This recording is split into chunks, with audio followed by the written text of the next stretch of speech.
মুসলমান আর ইহুদ যুদ্ধ না হবে ততক্ষণ পর্যন্ত কিয়ামত হবে না।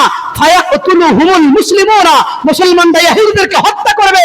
এমনকি ইহুদিরা হাত্তা ইয়াখতাবিয়াল ইহুদা মিন ওয়ারাইল হাজার আবিশ শাজার, ইহুদিরা পাথরের পিছনে পলাবে, গাছের পিছনে পলাবে, পাথরের পিছনে আশ্রয় নিবে, গাছের পিছনে আশ্রয় নিবে।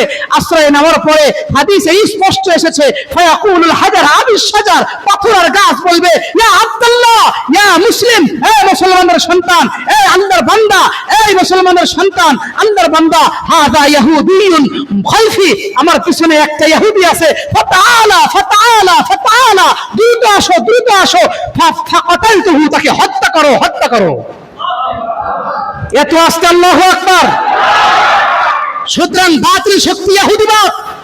স্পষ্ট ভাষায় বলতে চাই, ইসরায়েল স্পষ্ট ভাষায় শোনো, সাময়িক তোমরা আমাদেরকে রক্তাক্ত করতে পারো, সাময়িক তোমরা আমাদেরকে বিপর্যয় ফেলতে পারো, ইনশাআল্লাহ অদূর ভবিষ্যতেই অনতি বিলম্বে আমাদের বিপক্ষে আল্লাহর মাখলুক গাছও আমাদের পক্ষে কথা বলবে, তোমাদের বিপক্ষে কথা বলবে।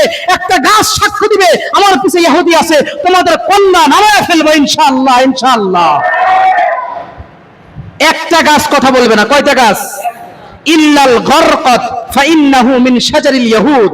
এই গরকত কি বললাম নাম? গরকত। এই গরকত গাছ কথা বলবে না। কেন? এই গাছটা ইহুদিদের গাছ। এটা কাদের গাছ? ইহুদিদের গাছ। এটা কাদের গাছ ভাই? ইহুদিদের গাছ। তাইলে কি বুঝলেন? হক আর বাতিল, 12 নম্বর এটা আজকের পয়েন্ট। হক আর বাতিলের লড়াই চিরন্তন সত্য। হক সারা পৃথিবীতে মাথা উঁচু করে দাঁড়িয়েছে ইনশাআল্লাহ। আমার নির্যাতিত বৃদ্ধ বৃদ্ধা আবাল বনিতা কিশোর যারা ফিলিস্তিনের মাটিতে রক্ত দিয়েছে, ইনশাআল্লাহ তাদের পরবর্তী জেনারেশন পুরা মুসলিম উম্মাহ ঘুরে দাঁড়াবে। আমি এর আগে একবার বলেছি, বিগত শতাব্দীতে আমরা মার খেয়েছি, মনে আছে আপনাদের? বিগত শতাব্দীতে আমরা মার খেয়েছি, প্রত্যেকটা জায়গায় আমরা নির্যাতনের শিকার হয়েছি। ইনশাআল্লাহ এই শতাব্দীতে আমরা পৃথিবীতে মার চালু করব। এই শতাব্দীতে আমরা পৃথিবীতে মার চালু করব। আর এই দেশের দালাল যারা আছেন, এই দেশে বাস করেন, ভারতের দালাল, তাদেরকে একটা পয়েন্ট মাঝখানে বলে দেই। ভারত ওয়াকফ বিল নামে একটা আইন জারি করেছে, শুনেছেন? এটা পত্র পত্রিকায় দেখেছেন? ওয়াকফ বিল মুসলমানদের সহায় সম্পত্তিগুলোকে রাষ্ট্রীয়ভাবে জব্দ করার জন্য, মুসলমানদের উপরে চূড়ান্ত নিপীড়ন নির্যাতন করার জন্য তারা এই বিল পাশ করেছে, এই আইন পাশ করেছে। এই আইন যদি বাস্তবায়ন হয়, ইনশাআল্লাহ নবীর ভবিষ্যৎবাণী আরেকটা বাস্তবায়ন হবে, গাজওয়াতুল হিন্দ বাস্তবায়ন হবে। আমরা আমাদের জীবন দিব, রক্ত দিব, স্ত্রীকে বিধবা করব, সন্তানকে এতিম করব, কোনো পরোয়া করব না। নবীজি বলেছেন এই যুদ্ধে যারা শহীদ হবে তারা বদরের সাহাবীদের সঙ্গে জান্নাতে যাবে। এই মিয়া, মরতে তো হবে, মরবো তো মরবো, বাঘের মতো মরবো, বাঁচবো তো একদিন, বাঁচবো একটা মিনিট বাঁচবো। পৃথিবীর কারো কাছে মাথা নত করবো না, কথা বলবো আল্লাহকে রাতে খুশি করার জন্য, ইসলামের জন্য, মুসলমানদের স্বার্থে, ইসলামের স্বার্থে, পৃথিবীর ঈমানকে সংরক্ষণের জন্য। সুতরাং পৃথিবীর কোন শক্তিকে পরোয়া করার মতন সময় টাইম আমাদের হাতে নাই। মরতে তো হবেই, ঘরে বসে থাকলেও মরবেন, বিল্ডিং এ থাকলেও মরবেন, রাস্তার পারে থাকলেও মরবেন, ফুটপাতে থাকলেও মরবেন, যে জায়গাতে থাকেন মরতে আপনাকে হবে। সুতরাং মরবেন মুসলমানের মতো মরবেন। গাদা বিড়াল এই হাইওয়ান জানোয়ার যেগুলো আছে ওগুলোর মতো মরলে 4 পয়সার ফায়দা নাই, 4 পয়সার ফায়দা নাই। সুতরাং আমি যুব সমাজকে আহ্বান জানাবো, এটা দুনিয়াকে নিয়ে রঙিন স্বপ্ন বাঁধতেন, জিহাদের স্বপ্ন বুকে লালন করেন। ইনশাআল্লাহ জিহাদের সময় আসতেছে, জিহাদের জন্য তৈরি আছেন তো ইনশাআল্লাহ?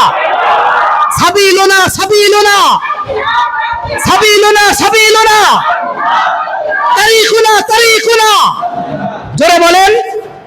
কি ব্যাপার, জিহাদের স্লোগানে মন ছোট হয়ে গেল? আওয়াজ বন্ধ হলো কেন? আওয়াজ কেন বন্ধ হলো?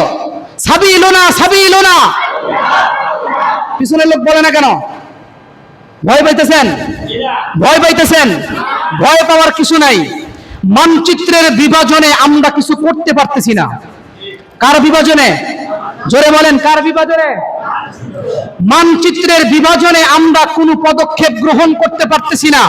ইনশাআল্লাহ আগামীকালকে, কবে? আগামীকালকে 12ই March, march for Gaza, march for Gaza. যদি মুসলমান হয়ে থাকেন, যদি কি হয়ে থাকেন? মুসলমান হয়ে থাকেন, মুসলমানের রক্ত যদি আপনার শিরায় উপশিরায় যদি একটু প্রতিধ্বনি হয়ে থাকে, ইনশাআল্লাহ কালকে সোহরাওয়ার্দী উদ্যানের মার্চ ফর গাজায় অংশগ্রহণ করবেন। সারা দেশ থেকে এমন একটা বিপ্লব আসবে, এমন একটা বিপ্লব তৈরি হবে, আমরা ইসরায়েলদেরকে জানাইতে চাই যে আমরা মরি নাই, আমরা এখনো বেঁচে আছি। আমাদের রক্ত খালেদ বিন ওলীদের রক্তের উত্তরসূরি আমরা, আমাদের রক্তের ভিতরে ফারুক আজমের রক্ত আছে, আমাদের রক্তের ভিতরে খালেদ বিন ওলীদের রক্ত আছে, সুলতান সালাউদ্দিন আইনজীবীর রক্ত আছে। সুতরাং মুসলমান পিছপা হবে না, মুসলমান সামনে যাবে, জীবন দিবে, রক্ত দিবে, সব কিছু দিবে, কিন্তু আমাদের ঈমানকে আমরা বিসর্জন দিতে পারি না। সুতরাং পরিষ্কার করে বলছি, মানচিত্রের এই বিভাজনে আমরা কিছু করতে পারতেছি না।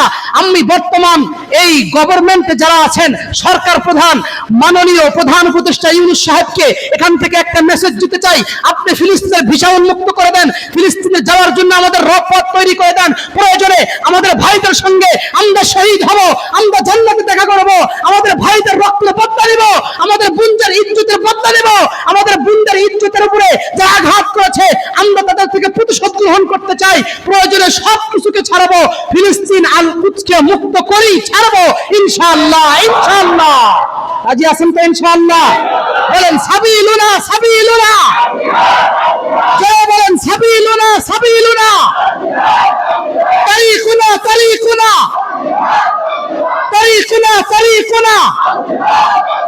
হাত নামান। এই এসকো এখান থেকে বের হলেই কি সাপ? কথা বলেন না কেন? এখান থেকে বের হলেই কি সব শেষ? মসজিদগুলাও আজকে দালালে রূপান্তরিত হয়ে গেছে। ইমাম চাকরির ভয়ে কিছু বলে না, বেতন বাড়বে না এই ভয়েও কিছু বলে না, কমিটি অসন্তুষ্ট হবে এই ভয়েও কিছু বলে না, আরো বহুত কিছু আছে। এই জায়গাগুলো যদি ঠিক হয়, ইনশাআল্লাহ মুসলমানের ঈমান বারুদের ন্যায় আবারও জ্বলে উঠবে। মুহতারাম হাজিরিন, তাহলে 12টা পয়েন্টে আমি কথা বলেছি। কয়টা পয়েন্টে?